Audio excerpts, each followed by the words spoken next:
Happy Halloween, everyone, and welcome to the show. Coming up this week, AIG is now countersuing Disney. I'm really going to have a hard time doing this with a straight face. I really am. So am I. AIG is now countersuing Disney over the Pink Slime lawsuit debacle. Disney Cruise Line releases their itineraries for the first half of 2019. And we'll be joined by Disc contributor Ryan Teets to discuss what's hot on the rumor mill right now. Also, a little later on, we'll discuss the top 5 best and worst Fastpass lines, according to Disc contributor Jacob Vanderloop. All that coming up next. From the Bob Barley Studio in Orlando, Florida, this is the Diz Unplugged.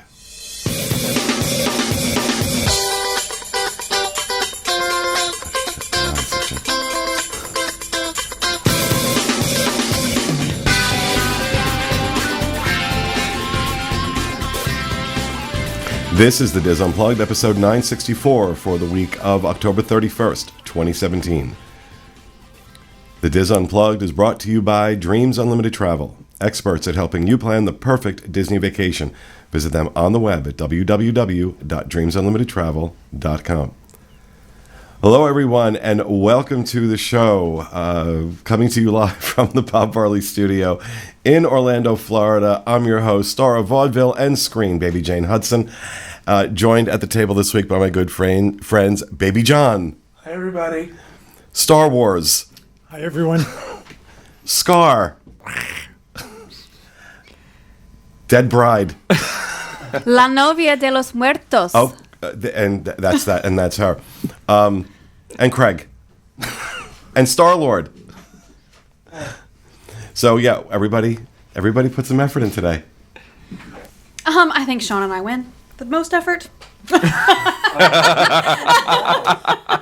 I'm losing circulation in my scalp here. Okay. I found out about this yesterday. At 3 o'clock yesterday. I can't breathe or see. But you look adorable. And we won't repeat the joke that was made just before the show. Well, welcome, everybody. Hope you're having a great day. Hope you're having a fun Halloween. Before we get into the show, I want to remind everybody, check out the other shows we have. What's going on? No, the comments people are saying. Just a lot of screaming happening. Screaming. Just remind everybody to check out the shows we have. This is going to be a tough show to do. This really is. Remind everybody of the shows that we produce every week. Head over to dizunplugged.com and you can find them all there. But I do want to just give a special shout out to Tyler Crouch, our associate producer out in California. He did a great vlog last week. Something new he's trying called Diz Arcade. He took like a really old crappy Disney video game and, kind of walked you through it for 20 minutes. And it was oddly compelling, and I really enjoyed it. So it's over on our YouTube channel, youtube.com/DizUnplug. Go check that out. Do we have anything else in housekeeping? I have one that I would like. Today's my father's birthday. Oh. So if he's watching, I'd like to wish him a happy birthday. Happy birthday, Rick. Yeah. Happy birthday. You got I a also- balloon for his birthday. I have one too. Because it's also Travis's birthday. Did you know he shares your dad's birthday? Oh, I didn't. Yeah, so happy birthday to Uncle Travis. Oh. Yeah. Okay. I have one also. Mine's not nearly as cheery. I would like to tell the person who wrote to me about joining us on the March 24th Italy cruise. While I was in China, he sent me an email, and I have lost it, and I can't find it. So if you wrote me an email about going on that cruise, the Viking Ocean cruise, and you haven't heard from me, write to me again because I can't find it, and I'm really sorry, and I don't remember who it was from. Okay. Anything else in housekeeping? Well, first of all, before we get on to news, welcome back, Baby John and Star Wars. Oh, it's even scarier from the back. Back from China. I got 20 minutes of face material. Let me do this. Can you even hear me? No. Yes. Okay. Oh. No, they can't hear. You can't. He's not coming in through the No, it's as if he had a piece of cardboard in front of. in front of the microphone. Well, welcome back from your 7.5-month trip to Asia. It felt like that. You guys were gone a long time. And still not over the jet lag. Oh, I can imagine. It's whooping us. Well, welcome back. Glad to have you Thank back. And for all of you, I dressed up as Star Wars. Yeah, for those of you listening and not watching, a lot of these references aren't going to make sense. You really need to head out to YouTube and see if nothing else, just to see our costumes. Everybody looks great. So, all right. If there's nothing else for housekeeping, you got to take that damn thing off your face. I do have a backup costume. I know, even worse, right? I do have a backup costume. No, take the mask off. Oh, you can't see it. Oh, it just looks like a blue tiara. Oh, it's okay. I can live with that. Looks like a can dancer. The thing is I Okay, think Satine, keep going. I think the wrong costume came because I asked for the 80s producer baby face, and this is what came. So I don't believe that was the right costume. Well, you really do have 20 I minutes do. of I have material. 20 minutes material on that head. Boom. Most of it I can't do on a show. Are you ready for me? We're ready. I am. Okay. Story number 1. AIG now suing Walt Disney Company to avoid paying $25 million claim in pink slime case. As part of an ongoing story concerning the $177 million settlement Disney paid out the past summer to Best Products, Inc., it has been revealed that AIG, one of Disney's insurance companies, filed their own lawsuit yesterday in rebuttal to the lawsuit filed against them by Disney. My tiara's falling. The two companies... Hate when that happens. I know. How do princesses do it? The two companies, Disney and AIG, have been in a nasty battle since AIG denied the $25 million claim on the insurance policy Disney holds with them, forcing the case to go to arbitration in Los Angeles. In their lawsuit that was filed a few days ago, AIG laid out that the reasons that they denied Disney's claim in the first place, period. According to the documentation in the lawsuit, they've brought forth the insurance policy, quote, requires that ABC obtain written approval from outside counsel before broadcasting its report, which they claim Disney did not do. So in a nutshell, what they're saying is that according to their policy, that Disney has to let them know before they actually make any kind They of have to have that they need to have these reports run through outside counsel, and that they didn't, and as a result, that they don't need to be paid. The reason for this is obvious, argues AIG's attorney Michael J. Bowe of Countersuit Benson Torres. If an insured consults outside counsel concerning the potentially defamatory statements prior to making them, the insured will be less likely to engage in conduct that gives rise to liability. Although there are some parts of the complaint that are blacked out, it looks as though AIG is taking issue with the fact that ABC did not get prior blessing from its attorneys. Disney's counter-argument seems to state that it was not, quote, commercially reasonable or normal industry practice to obtain written permission from outside lawyers. They don't run these stories by lawyers. I thought they did. I always thought they I did. can't imagine that Disney would do anything involving a multi-million-dollar lawsuit. Well, no, I mean just with the story originally, because basically, the whole thing is that this company said that this company says the product they make, while it may not be appetizing to look at, is perfectly fine, and it's meat, it's meat. It's just the way it's processed. It doesn't look very appetizing because it's that's why they call it pink slime. Mm-hmm. But it's used in other meat products as fillers and things like that. But it's all real meat. Well, this report made it sound like it was not good, and that's where the defamation suit came from. And so Disney, when it started, I believe this actually had gotten as far as going to trial when Disney settled. Mm-hmm. Because they were originally suing for something like $2 billion or something. It was ridiculous the amount they were suing for. But Disney eventually settled, and then they've gone to their insurance companies and said, you need to pay us. And there were several insurance companies involved. All of them said, yeah, okay, that's what you have this insurance for, and they paid. AIG is the only one.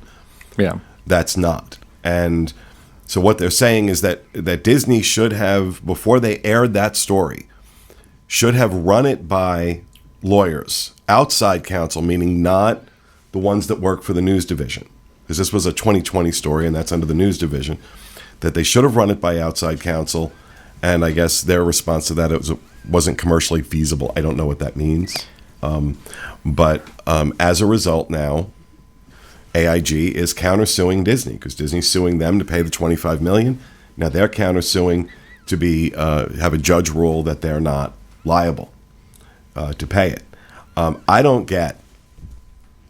I mean, Sean actually mentioned this to me last week.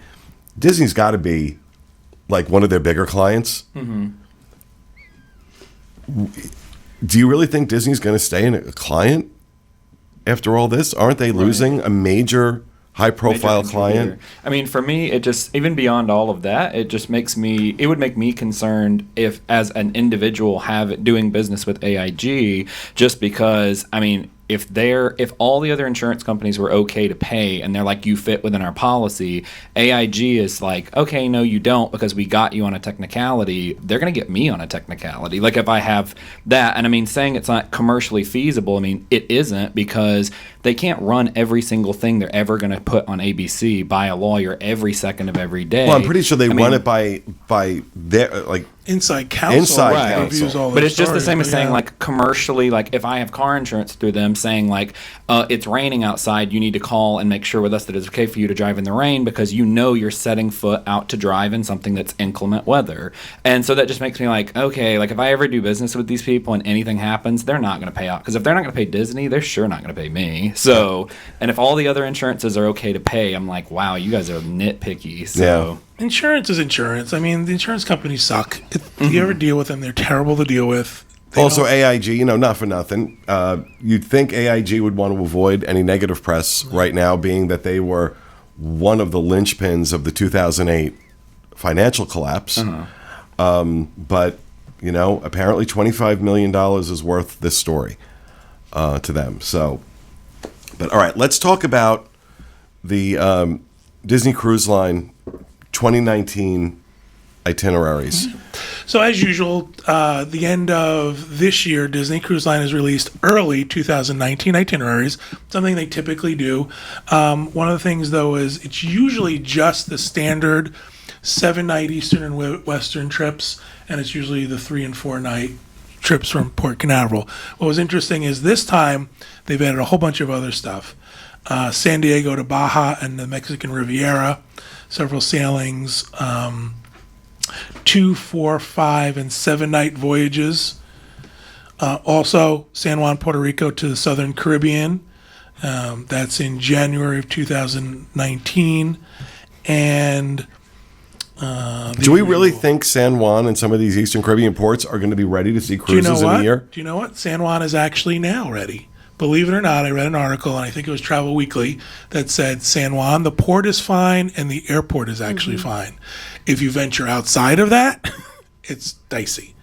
But San Juan still has cruises going to it now. Then what are you going to do in San Juan right now? What can you do in Puerto Rico? It's so great. The port's operational, right. But what are you going to do? Like stand on your balcony and go, oh, look at the damage? There's quite a few locals who are very excited to have the business. So people are hurrying to make their businesses ready and make it welcoming to the tourist No, it's going to be dollars. great. It is great for their economy, and I support that. I really do support that. But I just, I wonder how long it's going to be before the Eastern Caribbean in general is back to a place where it's even semi-normal. I mean, St. Martin was destroyed. Yeah. Some of these islands will never be back. Yeah. Unfortunately. Barbuda. Yeah, Is that the Barbuda will one? never be back.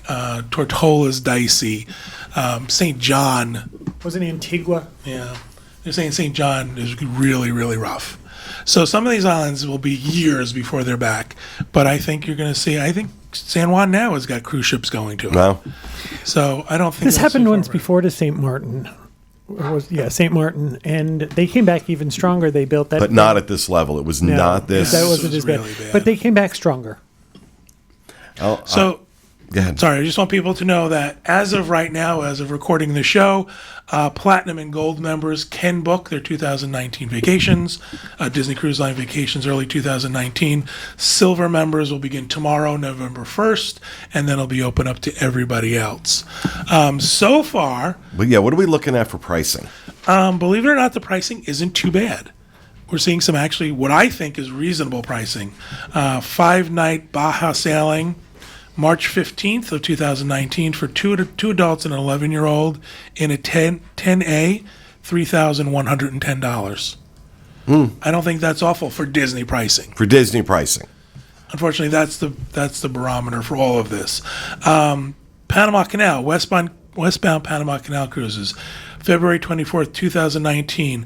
2 adults in a Category 10A stateroom, $5,050. And a Category 10A, just to remind people what kind of stateroom that is. That is an inside stateroom.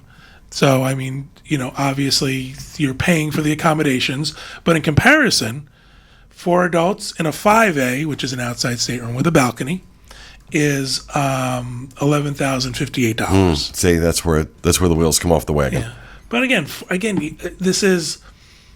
it's tough because these numbers are crazy, but when you talk about Disney, they're not that crazy. And look, and I've said it on the show before, there is a real service difference and a real quality difference in Disney versus, I love Royal Caribbean, but there is a service and quality difference on Disney over Royal Caribbean that, that's what you're paying for in a lot of ways. That's what you're paying for. Just as another example, we talked about Puerto Rico, 7-night Southern Caribbean from Puerto Rico on the Wonder, January 20th, 2019. And again, keep in mind, this is off-season. 2 adults in a 5B outside stateroom with a balcony, $4,010. So, and no, they're not. I mean, no, it's certainly not the kind of pricing we see normally. Like when they release the European cruises, and they start a stateroom in steerage is $20,000 for the week. So comparatively speaking, do you think pricing on some of these is more attractive or has been made more attractive because of there is a big question mark hanging over the Eastern Caribbean right now, and they're not going. They may see a drop off in business of people willing to book Eastern Caribbean just for the reasons I mentioned. Like, are they going to be ready? Oh, because people are going to be booking these things now. The story right now is that the Eastern Caribbean has been destroyed by hurricanes. So in order to get people on these, and remember, like, what was it, 5 years ago, they stopped doing these Mexico cruises because, people were getting shot in Mexico. So it wasn't considered safe. And so I don't know. I mean, do you think this pricing? I think also, in general, we see a little bit of a worry about hurricanes. That this hurricane has been, oh no, what do I do? Should I travel? Shouldn't I travel? What's going to happen? But these are all happening. These are cruises that are happening outside hurricane season. These are going to be happening in the early part of the year. I think a hurricane scares people so much that doesn't matter. Has ripple effects out into other sailings, which again I think is why you're back to the Baja Mexican sailings, because now people can say, oh, that's not the Caribbean. That's not this destination. People are always going to do those 7 nights out of Port Canaveral. 7, 3, 4, stop at Castaway Cay. People are always going to do them. So are we seeing? Are we obviously must be seeing more of a Western bent on things now, as opposed to Eastern? I'm trying to go back to what I don't have any pricing for the 7-night cruises. The agents haven't gotten back to me on that, but I did have some information on what they said the 7 nights were going to do.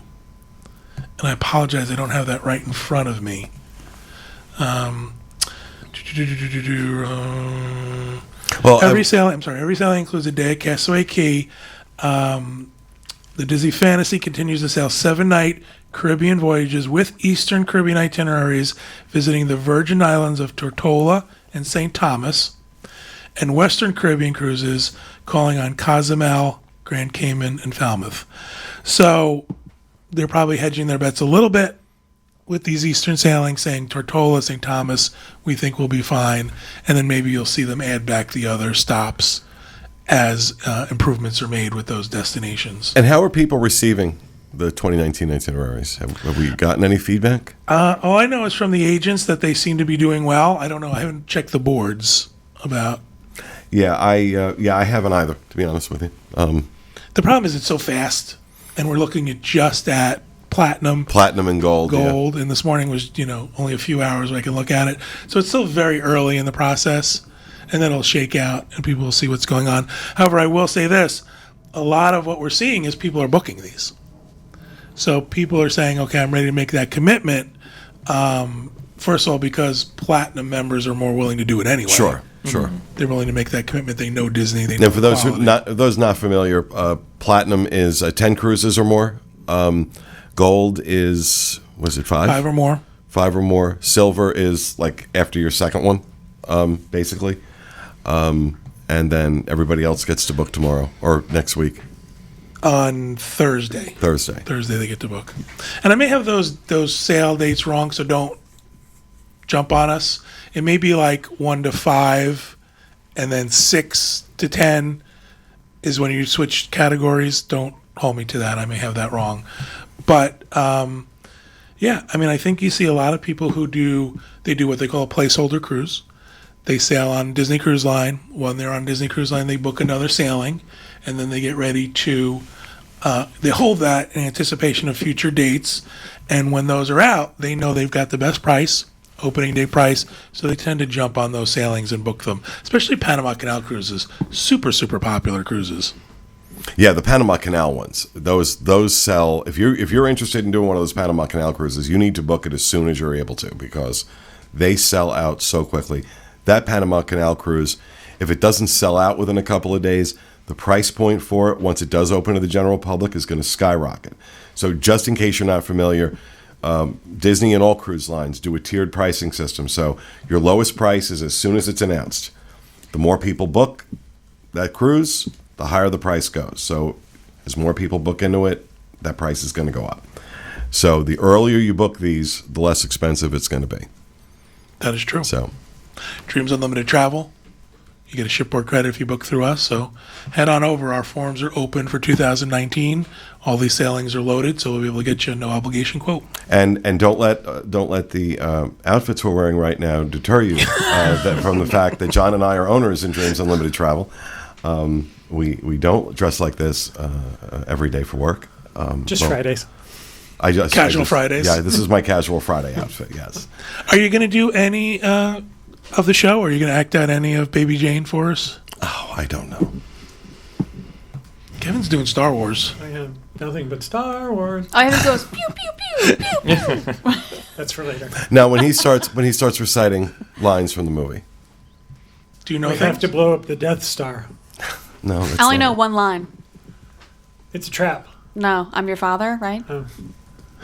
Okay, Oh, Star Wars fans are mad. it's going downhill. All right, thank you on that, John. Want to discuss some of the rumors that have been going around lately, and I thought it would be a good opportunity to bring in the moderator of our Disney News and Rumors forum on disboards.com, as well as one of our regular contributors on the Diz, Ryan Teets. He's joining us on Skype right now. How are you, Ryan? Good. Thanks for having me. Thanks for being with us. And like I said, don't judge me on the pigtail. So let's talk about some of the. I gotta fix my hair. She's come undone. This I gotta tell you. I'm not kidding. This wig is like cutting off the circulation of my scalp. I don't think I'll ever feel the top of my head again.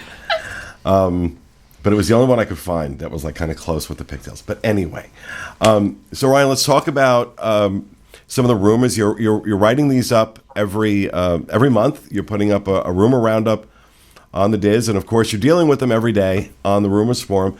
What's standing out to you right now? What are the rumors that have you excited at the moment? Well, a lot focuses around Epcot right now. There's a lot going on really.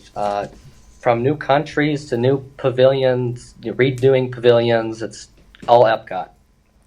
Well, I know that we're hearing Brazil as it's almost a guarantee that Brazil is going to be a new country. What was the other one we heard? The Philippines. We heard Philippines. Does anybody think the Philippines will be a thing? I don't think there's a need for it. Like, I don't think anyone was asking, like, why is there no Philippines booth? So I Ryan, don't what know. would you see? What would you see as being, in addition to Brazil, what would you see as being a good addition? I've heard a lot about Spain. Spain is the other one I've seen a lot. There was somebody just posted the opening day pamphlets from Epcot after the anniversary, and the ones that were listed as coming were Spain, Brazil, and Sub-Saharan Africa. That was opening day literature. So those rumors have been around a while. Yeah, no, they have. They have, but I know when we were in Imagineering on our Backstage Magic, one of the rooms they had us in, I won't divulge what they were showing us because that's part of the surprise of doing the Backstage Magic, but we saw binders. It was WS Brazil, and there was another one, and it wasn't Philippines. It was, and I can't for Was the it life. Spain? I don't think so. And for the life of me, I can't remember what it was. Are people in chat freaking out, screaming, "We know what it is"? Well, they're screaming about the costumes more than anything else right now. But they're still in the costumes. Oh yeah, well, because people keep joining in, and every time we cut back to you or Scar or any of you guys, someone thinks we've taken you hostage and put those on your head. I'm sorry, they do come off, I swear. And I only know that, as I said, we learned about this yesterday. We've only been home a couple days. So this was John says, why don't you go as Star Wars? Which made me laugh. So I thought maybe it would make everyone originally No, thought- it's great. People I love originally it. thought because it was kind of like a battle scene. Like my little eyeball things. I thought he should go as a Death Star. Are you calling me fat? No. Yeah, that's much better. Yeah. All right, so That doesn't look like I'm trying to hold my brain in. what else? What else are you hearing about Epcot, Ryan? Well, Future World is really going to change a lot if everything goes down. I've heard a budget rumor of about $2 billion is what they're thinking. Wait, about for investing in Future Epcot. World? The whole budget for Epcot is about $2 billion. Oh, wow. The majority of the work will be in Future World. And it's funny because you stop and think that the entirety of Animal Kingdom, when it opened in 1998, was about $900 million, I believe, just under $1 billion for that park. And so you think $2 billion. But that doesn't seem that far-fetched when you're talking about Ratatouille and you're talking about Tron. That Well, almost seems... Tron's going over in the Magic Kingdom. Oh, that's true. Oh, Guardians of the Galaxy. Guardians of the Galaxy. Guardians That's of the the other one. I Galaxy. apologize. But right. also one of the other rumors is regarding the UK Pavilion and the addition of a major attraction there, which, based on your article, is rumored right now to be themed around Brave. Yep. That would be how- cool. Oh, that'd be cool. You think so? Yeah, no, I I love like Brave. that, I think yeah. it's an excellent movie. I think Merida's a really good character to have out and about. I mean, I know she's in the Magic Kingdom, but she's kind of tucked away, and the line there to meet her is always outrageous. Yeah, it's always. So if there was another opportunity to see her, I think that would be great. Well, like what do people think? I remember, when they added Frozen to Norway, people collectively lost their minds. Now with Ratatouille coming into France, and you're talking about Brave coming into The UK. I mean, the UK. I don't like it. I mean, I didn't like it when they were going to do it because I always loved the countries because I'm like, oh, it's like culturally authentic and like it's fun and all that stuff. But I get why they do it because I went for the first time to Epcot with an 11-year-old about a month ago, and we got 2 countries in, and she was like, "Can we please get out of here?" Like she hated it, and I was like, "Oh, okay." Like kids don't want. I didn't understand kids that want to go around and watch me drink wine and stuff like that kind of thing. Like I didn't get that until now. I'm like, okay, yeah, there's no rides here and stuff. So, yeah. What do you think, Ryan? You think Brave is likely? Brave seems like the most likely intellectual property that they'll use there. It's not going to be a big major dark ride. It's going to be a smaller ride, but it's still something that adds to World Showcase. And of course, they're beginning construction on Guardians of the Galaxy. We know that's going in over at Universe of Energy. But one of the things I thought was interesting, you mentioned that in your article that the existing Universe of Energy building is actually going to be the queue for that attraction, and that the building they're going to put up is to house a 10-story building to house the coaster. Wow. Much like they did for Soarin'. Use that backlot space, so that you can really build out and then use the front as the facade for it. Makes sense. Yeah. Makes absolute sense. Do we know what it's going to be? Is it going to be, is it going to be a coaster? Is it going to be It's going to be a launch coaster. So it's going to be similar to. It's supposed to be used new technology, but it's going to be a launch coaster, like kind of like Rock and Roller Coaster. Mm-hmm. Yeah, great. Another ride I won't ride. Yeah, really. I think Epcot needs that, though. Honestly, though, I mean, there's so many people like people in that age group that don't like Epcot, like they just avoid it like the plague. So, and I don't because I love it, but other people, they really don't like that there's not thrill rides, as many thrill rides there as other places. So, well, I think the one rumor that I read in your article that just absolutely stopped me in my tracks, because this I had not heard. A 350 room boutique resort rumored to be happening on the land near Fantasia Gardens mini golf, and it's not going to be a Disney resort. It's going to be part of the Swan Dolphin. I thought we reported on this a while ago, didn't we? I don't remember it. Well, I usually tune out when you're talking. So. I know. I understand completely. Yeah, it's actually going to go where like the tennis courts are. Yeah. It's going to be a weird little boutique hotel. Now, is this confirmed? I don't think it's confirmed yet. It's not confirmed. Coastal Construction, the company that's supposedly doing it, is saying that it's confirmed, but then the Swan and Dolphin are not confirming it. Okay, yeah, because I guess they already own that land. They must already have that land as part of the settlement that got them the two hotels in the first place. I mean, as part of my hotel liaison position here, I know the Swan and Dolphin is almost completely booked for the rest of the year. I mean, even as I'm looking at dates, there's one or two random dates that are available, and they've just remodeled all the rooms, and they're all open for that remodel, and they've redone the lobby and all that, so they're probably okay, this is our next project, and we don't have rooms to rent to people. I'm finding that all across property. Rooms for the rest of the year, really hard to come by. Yeah. And why is that? There's a lot of rooms out of inventory. For rehab? Or, there's some resorts that are gone. Caribbean Beach is just almost no rooms. Coronado Springs has lost a lot of rooms to construction and redo. So that's one reason for it. But the other reason for it is Disney's just so busy. Yeah. I mean, this quarter is just tremendous for them.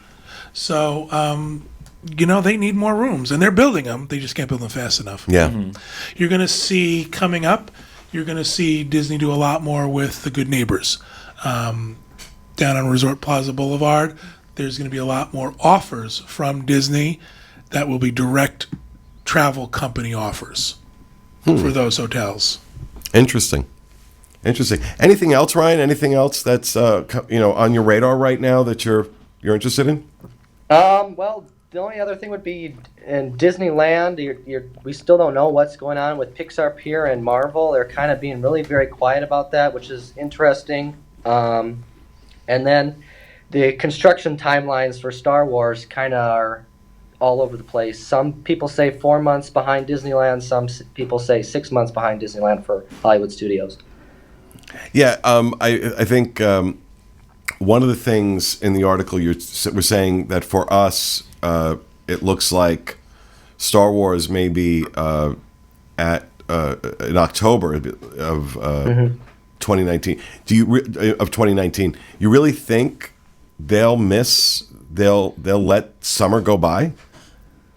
Well, I don't. Based on how far ahead Disneyland is, and they're set to open by D23 in 2019, I don't think that Hollywood Studios will be able to catch up with them. Yeah, which is, I don't know. I think they've got to make sure they get it open in 2019. Do you think there might be phase openings? Do you think they might do it in phases? I doubt that. I think they're going to want this whole land to be open to experience every aspect of it. And I'm disappointed, Brian. You're not in costume. Sorry, I didn't get the memo. All right. Well, thank you very much for joining us, Ryan. Appreciate it. And keep up the great job with the rumors. And that is going to do it for the news. We're going to go ahead and move on to Rapid Fire. And, folks, I hope you enjoyed the wig. It's got to come off. I can't. Here it comes. Ugh. There we go. There. Oh, my God. Oh. We could trade wigs. We have a different wig. Yeah, somebody, Rhino, go grab me that. You want me to get your other wig? Go get me my other Give me your wig. backup wig? Go into his wig closet Go into the wig closet. and go get him. Go get him Lucille. You know the code. Very Schitt's Creek. All right. Oh my God, no, that I'm not kidding. That was just killing my Put these head. on so your wig arrives. So my wig around. My wig is wet. So, all right, we'll move over to you, John, for rapid fire. Go ahead. All right. Disney is offering a special for holiday bookings. Receive a Walt Disney World special magic band in a beautiful holiday gift box for everyone in the travel party when you purchase your 2018 package by November 15th, 2017. Available for most nights, January 2nd through February 10th. Wig arrival. Oh, the wig has arrived. Why is your hand shaking? Oh, it's the trouble with triples. Very specific reference there, John. This is the weirdest show I've ever been a part This of. is the weirdest show I've ever been a part of. Oh, we really have to watch Come on, this? no, let's watch it. Let's do it. Oh my god. Oh my God. Wait, I've got this Now it's on. Betty Yeah, Davis no. after the stroke. No, it's Betty Davis after death. Holy moly. Wait, which way is There's it? a tag goes in the Okay, back. tag is in the back. Okay. I'm so glad you get to watch this. Just like pants and shirts. It should Tags in the fit back. like hair. So. But it doesn't. There. Okay. But it you know what? It's too much without the wig. What? I think I look good without the wig. I think you look like Bruce Valanche. Okay, that officially goes down as the gayest reference ever made. You on the three radio. got it. You two got it. Okay, Google Bruce Valanche and then look at this. You know someone's gonna do a split You know what it screen, is? right? It's the little bumper bangs right here. I'm sorry, it's Baby Jane Spice. Baby Jane Valanche. The scariest thing I've ever seen. All right, I'm going to finish my story. If you book by November 15th and travel between January 1st and 12/31/2018 with specific dates and blackout dates, you get the Magic Band. The only thing is, to receive this item in your home by December 15th, because it's a special Christmas item, you must create or sign into your My Disney Experience account, then link your resort package reservation, verify your address, and personalize the Magic Band no later than December 1st, 2017. So that's the big sort of thing here. If you want to get this done, you got to do it quick, or else you won't get it in time for Christmas. But I think it's pretty cool to get a special Magic Band. I think this is a great idea. Yeah. Looks kind of Dooney and Burke. And everybody has the, how many red ones, orange ones, blue ones can you have? Everybody who travels gets a new one every time they book a package. So I think it's cool that there's a different one. Me too. All right, Star Wars. And that's my rapid fire. All right, thank you, John. Kevin. The holiday overlay on Jungle Cruise starts November 2nd. It's called Jingle Cruise. Awesome. Very rapid. That's extremely rapid. Well, Yeah, they're not doing it. They're not doing it in Disneyland this year. So we're the only ones doing it. Wow. That's It's the unusual. fourth year. Yeah, but they get that really cool It's a Small Yeah, World they overlay. do. Well, they get Haunted Mansion. the Nightmare Before Christmas overlay is amazing. Oh God, I'm disturbed looking at myself in this. All right, thank you, Kevin. Sean. All right. The Paddlefish restaurant over at Disney Springs is doing a rooftop beer dinner event on November 16th. It is $65 a person, and that includes your taxes and gratuities. So it's going to be 5 courses. Pretty much all of them are going to be Beer. and they're all going to be seafood as well. So if you beer have shellfish dinner event. allergy, obviously don't go to this and know yourself. So that's about it. I have to get back to Paddlefish and try it out again. What? There are so many new restaurants here. We have not even been to Paddlefish yet. I'm mesmerized by him in that Are way. you? Gotta stop. That's what I was going for. Look at the boys, and so that we can get something done here. I can't even concentrate. All right, thank you, Sean. Julie. Okay, so Or Pasta de Mortis. Whatever. Morticia Adams, just go. Of the day of the no, dead. La Novia means bride. Okay. So anyway, it can be girlfriend too. Oh, okay. Maria and Enzo's, and is it Pizza Ponte or just Pizza Ponte? Does anybody know? Ponte Italian? Ponte. Anyway, okay, Ponte. And Enzo's Hideaway are going to be opening at Disney Springs in time for the holiday season. So these are patina group restaurants. I don't know how I should say that. And Maria and Enzo's is going to be, a little more upscale with fine Italian cuisine. It's going to be an open air eatery with 50-foot high ceilings and a grand staircase. I think that sounds cool. Wow. Floor to ceiling views of Lake Buena Vista. And then there's going to be the Hideaway Tunnel Bar, which will be like a speakeasy. So I think that sounds kind of fun. That sounds Since really I can't cool. actually go to one of those, It's not 1920 anymore. And I've said it many times before. Patina Group does amazing restaurants, and then I'm very excited they're coming. the I can't take pizza- myself seriously.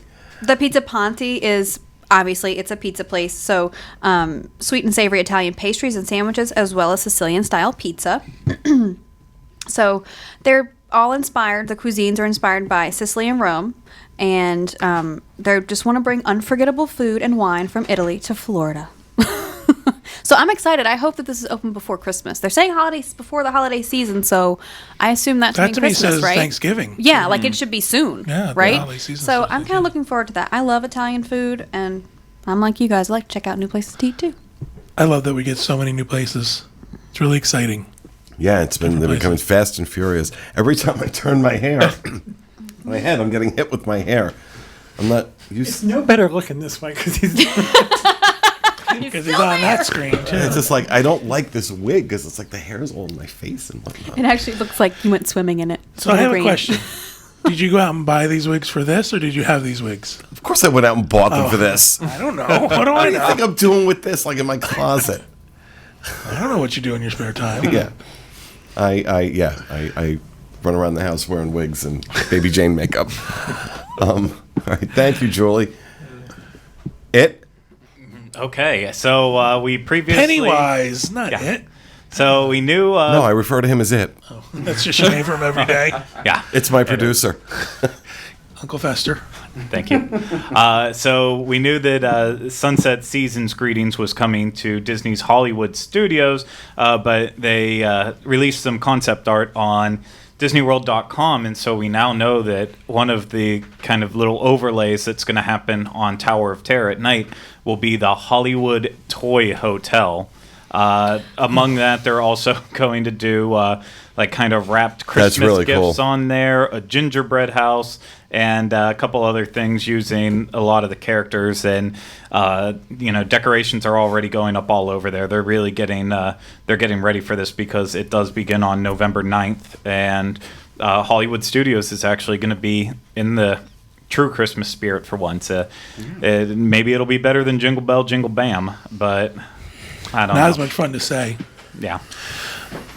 Is it supposed to be like funny Christmas stuff, like fun Christmas stuff, or is it supposed to be scary Christmas stuff? No, it's. I think it's supposed to be fun. I think, assuming it's going to end up being like how it Animal Kingdom, the Tree of Life, does its awakenings every now and then. I'm guessing that this is going to be the same concept every now and then. If you look towards Tower of Terror, you're just going to see it turn into something else, or maybe it'll be a continuous thing. I probably reading the story would help me out a lot more, but I'm just happy. I'm happy for Christmas. I'm ready for it to be here. It looks cool. Yeah. It does look cool. All right, thank you, Craig. Rhino. So, for those of you who are planning to go to Mickey's Very Merry Christmas Party, the first party that starts on November 9th is already sold. That's unusual. Yeah, I Yeah. thought the For same the first thing. party of the season to be sold out. Nice. I'm telling you, those parties this year, they are getting very, very full. The Halloween parties we went to are just insanely crowded, so Christmas is looking to be very similar. I think it's a lot of people do now. They come down for the last. What are they doing? I have no idea. Well, it's pointed at his mouth. You'd think he'd know how to talk into a microphone by now. Yes, pointing at his mouth. Don't go there. A lot of people come down for the last of the Halloween parties and like come right for that, and then stay through to hit the first Christmas party too. And on top of that, I don't want to degrade anything we do, but everyone out there now is filming themselves going to Disney, and everyone wants to get there on that very first night to see everything before it's And all report out on there it, and yeah. spoiled. So I think it's a mixture of I think it's a mixture of those two things. People are in town, they're ready for it. So that's All that. right. Awesome. That's it for rapid fire, Yeah, right? what do you I want went through from me? everybody. What do I want? No. Thanks, All right. thanks, Star Dork. No, you know what? I can't do this. Star-Lord. It's just driving me crazy. I love it. I can't. It's very Annie Lennox. It is. Look, you just have to deal with the pirate shirt and they have face painted. All right. So one of the things before we wrap up, wanted to talk about the article that was posted on the Diz this past week by Jacob Vanderloop, one of our contributors, where he talks about the 5 best and worst, basically the best and worst Fastpass lines. And what he's basing this on is that for every Fastpass line, there's a spot where the Fastpass line meets up with the standby line. And it's not the same, it's not structured the same in every attraction.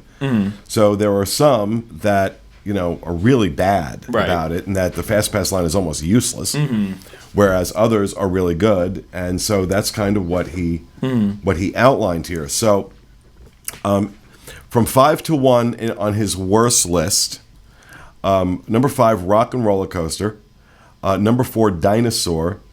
Number 3, and I really agree with him on this. I don't think I've ever used the Fastpass line at Dinosaur. I don't do Rock and Roller Coaster. Me I either. can't speak to those. But I agree with him. Number 3, Illuminations, Reflections of Earth, Fastpass viewing location.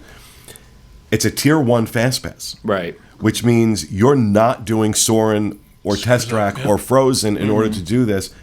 And there are so many good viewing areas around World Showcase that I don't know why you'd need to use a Fastpass. Can Right. anybody tell me what the value of a Fastpass is? For this? me, I mean, hitting back, I completely agree with on the dinosaur one actually, because like that one is a total waste. So because it catches you up to the room where you have to watch the video.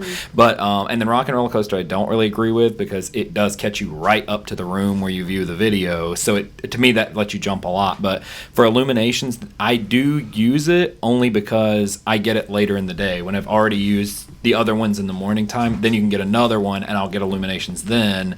Because I don't feel like Epcot has that many rides you need a Fastpass for necessarily, except like Test Track and Soarin' And Frozen. and Frozen at this point. So if you can get those out of the way at the beginning, get Illuminations and have it, and they're usually available. So I'd even say, while you brought up a good point, there are many good places to watch Illuminations.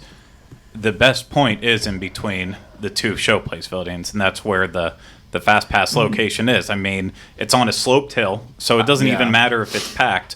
You don't have to worry about someone being really tall in front of you. Just go up a little bit further on the hill. Before that became a Fastpass location, that's like the only place that I would ever watch Illuminations from, unless it was like holidays and they were doing dinner packages and stuff there. But I think while there are many good places, it's definitely the best place to watch it. yeah. Now, he says his number 2 on his list is Tower of Terror, saying that arguably this is the least amount of value to a guest, this Fastpass line.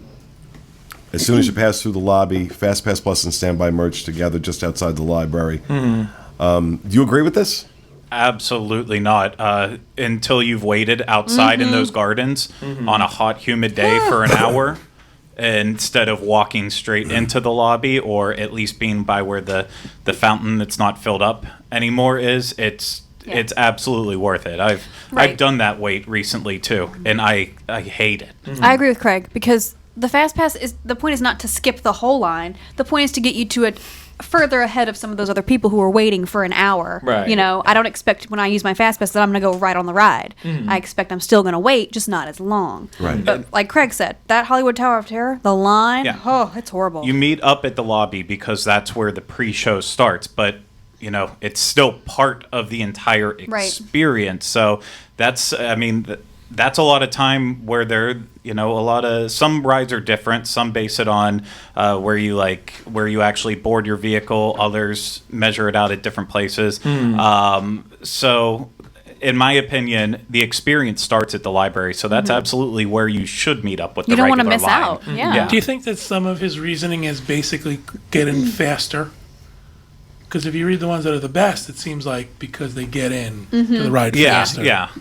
I thought maybe put it because like once you're done with the library, there is a long time in that boiler room in comparison to something like Snow White's Mine Train where you're like right there kind of thing. So maybe that's why it was put there. I don't know. Well, number 1 on his list for worst use of a fast pass is Haunted Mansion. And again, I don't know if I agree with this or not. Basically because the lines converge basically just at the end of the gardens, right before you go into the main area where you'll eventually walk into the stretching room. What do you guys think? Does this belong as the worst fast pass? I think it depends on what time of year, because like right now during Halloween season, everyone wants to go on it, and it's not abnormal to see the line at a 40-minute wait, even up to an hour. So, in my opinion, if Haunted Mansion's ever that long, it's worth a fast pass. Because without fast pass, that line was always right around the 20-minute mark, which I feel like is fair to wait. But so it all depends. If the line's 20 minutes and you're getting a fast pass for it, then that's a waste of a fast pass. All right, moving on to his best list. Number 5, Star Tours: The Adventure Continues. What do you guys think? I don't ride this. I think it's a good one. This is one I don't ride I either. think it's a good one as far as the Fast Pass goes, but I don't really see how it's any different than the Fast Pass for the Haunted Mansion or anything. Like, I don't know. For worst, I just thought it would be stuff like Nemo Living with the Seas or what, like the Nemo ride or like a Figment Imagination or something. Like, that would be a waste those of are a Fast completely. Pass. Like, but he's talking about this is on the same level as Haunted Mansion or whatever. I mean, you skip the outside bit and that's it. I mean, well, number 4 is Splash Mountain. Yes. yeah, that- absolutely. Good, Yeah, absolutely that's a good agree one with to use, that. Yeah. Absolutely agree Worth with that. That the queue doesn't merge with the standby until you're at the loading dock, basically. Oh yeah. And so that is, and it does keep you, that fast pass line is going to keep you out of the sun a little bit longer. There's also nothing about that queue that's special. Yeah, no, yeah, there I is. mean, there's some cool stuff you can look at it, but it's not like, ooh, the queue tells a story. Right. Number 3, Jungle Cruise. Oh God, I hate waiting for Jungle Cruise. So yeah, I'll throw that in. Yeah, that's fine with me. So it's Jungle Cruise is one of those lines that's just always unbearable because it was made when the park opened up and lines were a lot tighter, and it feels like every single thing is a down and back, and you're just constantly looking at the same people. I hate people, so I would rather Unless they float. You'll float too. they'll all float down here.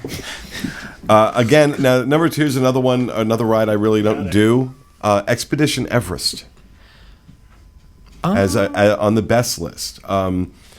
I mean, that one for me is like there's a single rider line. I don't know. I don't As a like, family, though, it's nice. But he's saying that this merges At the fast the merge pass point and the is- merge point is like less than 50 feet before you Right. board. It is. Yeah, Yeah. the merge point is really late. I think I've just never had to wait that long for the ride necessarily because I could do single rider or like we'll split our family up or whatever. Like, so I think that's where it's getting. Yeah, and I believe I'm sorry, I already forget his name that wrote the article. Jason Vanderloop. He popped in the chat and said that when we discussed this was written before Flight of Passage opened up yeah, 'cause too. people are asking So about he'd that. I'm obviously waiting on throw it. that in there. And I would say that Everest is one of those ones. That line has been greatly affected by Flight of Passage opening up, where it's not abnormal to see Everest only at a 20-minute wait in the middle of the day. You can Really? get on. Yeah, I've I had never no look at problem. I never look at the fast pass time for that or the wait time for that because it's You're not gonna ride I'm it. not going to Yeah. ride it. But number 1, and I absolutely agree with him on this, Peter Pan's Flight. Oh yeah. That is a must-have for a fast pass because that ride is always an hour plus. And the fast pass does get you on a lot quicker. the merge point just before the conveyor belt where you board. Yeah. So Do you remember a time when Peter Pan used to be like, I don't want to wait here, I don't want to wait there, let's go on Peter Pan? I remember years No, ago. it always seems to me that was. yeah, the I always longest line thought that in was a park. long. The don't only remember one that. that ever seemed longer was 20,000 Leagues Beneath the Sea. Oh. I realized that, back It's before going the way turn of back. the century. But when we were kids, that's what it was. It was like, skip those two. Because they just took forever. Where do you think Flight of Passage would be in this list, Craig? Currently, it's the number one use of a fast pass. Yeah. Lines have gone down for it, but like right now, it's a busy time. I have a friend in town, and he was looking at wait times for it and stuff, and it's still unbearable. It's not abnormal on an average day to see it hitting 2 hours. Oh, yeah. And Yeah. I think Rhino and I's friend last week came and he said he actually waited 2 hours Yeah, in the and we were both standby like, line "Whoa." for it. So the popularity is not going away, rightfully so, but it's you have to do whatever you can unless you're okay waiting a long, long time. How did you react, Rhino, when he told you that? I like Rhino with a mask on. I am surprised though that Snow White's mine train wasn't on there. Only because the line can get really long, and for the fast pass, you pretty much go up through the exit. Yeah, you're you right literally there, walk right in. Yeah. So. Because it merges right before that one merges right before the load point. So I would definitely put Seven Dwarfs Mine Train Yeah. Yeah. on this list. I mean, at the end of the day, anything you can get a fast pass for is worth getting a fast pass for. Well, but Oh, this yeah. is something. His point's well taken. There's some that trade-off. really just kind of are a waste. Talking about illuminations, talking about Throw in fireworks viewing and parade viewing at the Magic Kingdom. Those are complete waste of time, in my opinion. Parade viewing, anyone who has to get a fast pass for Happily Ever After doesn't know the right technique for getting to fireworks. Yeah. So I mean, I could see it more for parades, don't you think? Because really, to get a good spot for a parade, you really do have to hang out for an hour and a half. So I can see it being worthwhile for a parade. If you really want to see that parade and you really want a good seat. Especially for people with smaller children. Yeah. Smaller children are not going to sit for an hour or 2 hours to wait for a parade. Right. Unless you're shoving snacks at them, popcorn, ice cream, whatever. But eventually that's going to get old. So I like that. And your point's well taken on fireworks. Yeah. That I agree. I think it's a waste for any fireworks show because there's so many places you can go and watch a fireworks show that you don't need a fast pass Yeah. for.